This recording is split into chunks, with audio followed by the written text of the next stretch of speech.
తృతీయ, అక్షయ తృతీయ నాడు తప్పకుండా కొన్ని పనులు చెయ్యాలి. అందులో ప్రధానమైనది ఏది? ఉదక భాండదానము. ఉదక భాండదానము అంటే కొత్త కుండలో లేదా పూజలో శుభ్రంగా కడిగేసి ఒక 2 రోజుల ముందే దాన్ని కడగాలి. ఎందుకంటే మీరు ఆ రోజే నీళ్లు పోస్తే మట్టి కంపు వస్తాయి. అవి 2 రోజులు నీళ్లు పోసి ఉంచితే ఆ నీళ్లు వంపేస్తే ఆ కుండలో ఉన్నటువంటి నీళ్లు తాగడానికి యోగ్యమవుతాయి.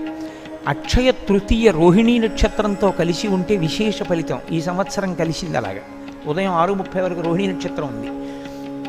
అందులో కొద్దిగా పచ్చకర్పూరం కలిపి వాసిని కడతారు. వాసిని కట్టడం అంటే ఒక కొత్త రవికెల బట్ట కడతారు. దానికి కట్టి ఈ ఉదక భాండాన్ని పట్టుకెళ్ళి బ్రాహ్మణులకు సత్పురుషులకు ఇస్తారు. ఎందుకు అలా ఇవ్వడం అని అడిగారు. అన్నిటికన్నా కావలసింది ఏమిటో తెలుసా? జలమే. ఇక్కడ నీరే అవసరం.